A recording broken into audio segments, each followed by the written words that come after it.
एवढीच की अजून आम्ही जन आंदोलन करणार, आम्हाला न्याय जर नाही भेटला तर. पण आता एसपी सरांनी जे शांतपणे आम्हाला सांगितलं आहे की आपण एफसीपी कडे तपास देऊ, परत अजून याची चौकशी करू, अजून कुणी विटनेस भेटतोय का पाहू आणि नंतर तपास करू.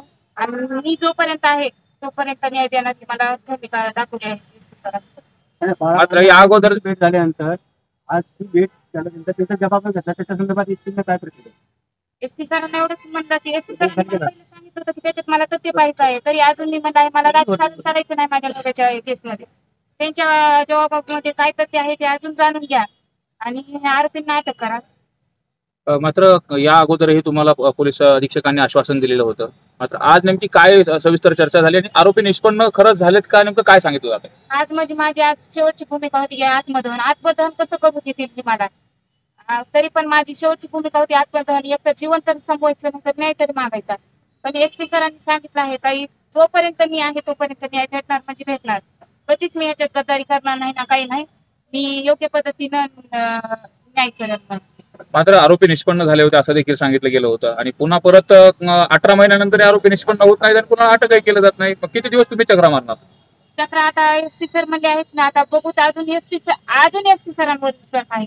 आता एसपी सर एवढं म्हणजे त्यांनी सगळी परळी शांत केलेली आहे. एसपी सरांनी एवढी खतरनाक परळी असताना त्यांनी शांत केली आहे. मग आपण एसपी सरांनी एवढं संवेदनशील एवढं शांतपणे सांगितलं की म्हणतात तसं आपण तपास करू म्हणतात तसं, तरी पण सरला म्हणलं सर तुम्ही एसपी कडे तपास देतात पण तुम्ही ह्याच्यातून पाठीमागं हटू नका, तुम्ही स्वतः ह्याच्यात तपास करा.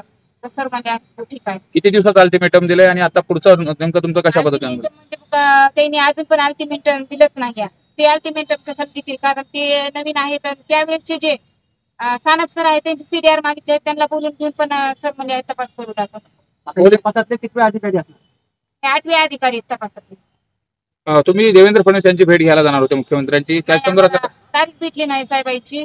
जरी तारीख भेटेल तोपर्यंत मला न्याय भेटत नाही, तो माझा न्यायाचा लढा असाच राहणार. मी अजून आंदोलन करणार, अजून हे करणार.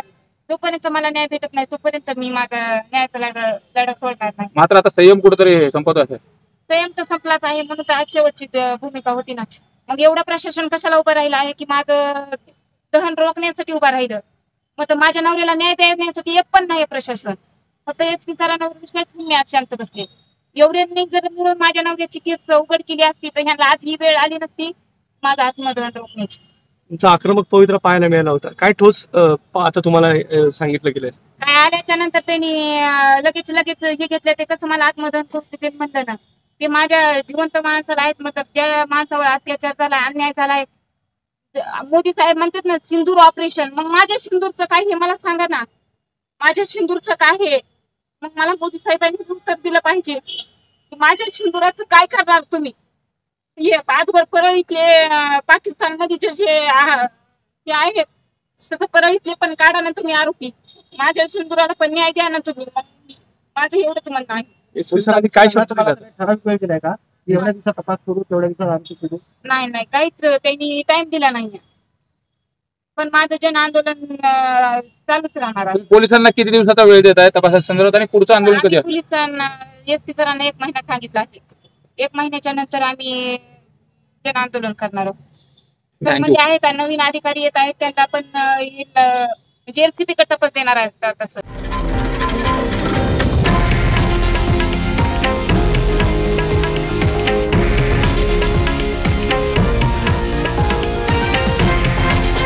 हे आहे देशातील नंबर 1 न्यूज नेटवर्क आणि आपण पाहत आहात TV9 मराठी, एकमेव.